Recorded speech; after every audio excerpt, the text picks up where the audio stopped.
The sound of gunshots signaling an escalation in tensions over land in Puerto Rico. A protester fighting against this private development built on public land in Aguadilla was shot in the leg over the weekend.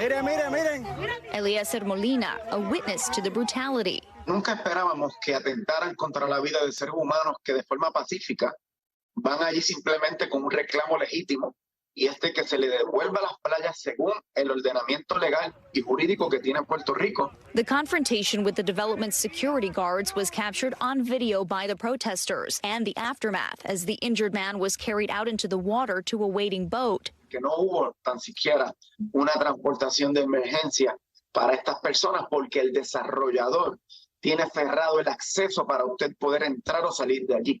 How do you feel knowing that it has gotten to this point that violence is now a part of this equation? Frustrated, scared, because who do you go to enforce the laws if you don't have the police or the government? Yamis Elias was also there and arrested for civil disobedience. She says the clashes have mounted over this structure deemed illegal by Puerto Rico's Department of Natural Resources, or DRNA. It was ordered demolished in May, but is still standing.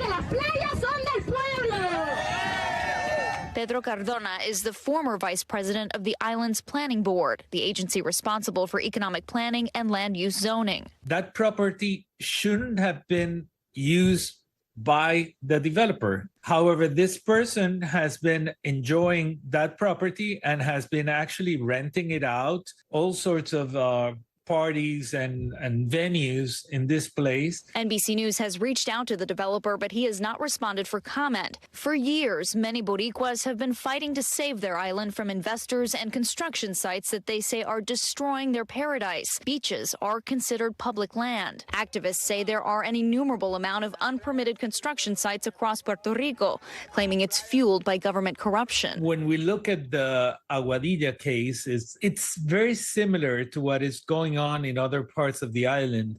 However, there is one unprecedented circumstance here. We had never seen a private security company open fire against protesters. The Office for the Governor in a statement saying an investigation is ongoing. Just last year, NBC News documented a peaceful protest at this site, which some say led to that demolition order.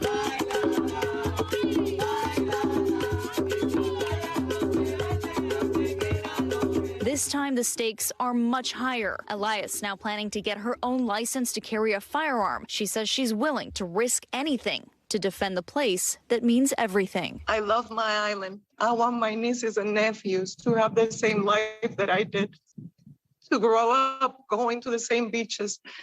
They're trying to sell it and take it away to rich people. So we as the people cannot go. That's against the law. That's against the law. Valerie Castro joining us now from New York. Valerie, we could just hear the exasperation in the protesters' voices. First of all, let's start with how that protester is doing who was shot. And there are any other injuries? Well, Sam, his friends tell us that he is doing okay, though the bullet went completely through his leg. Other protesters claim that they were hit with pepper spray and rubber bullets. Man, is there an official investigation, Valerie, right now into that incident? Sam, police issued a statement on Twitter. They say 6 protesters in all were arrested and given citations for civil disobedience. They say they're also looking into reports that the protesters threw rocks in retaliation. Police say the security guard accused of shooting the protester was also arrested, and Sam, that weapon was seized. Thanks for watching our YouTube channel. Follow today's top stories and breaking news by downloading the NBC News app.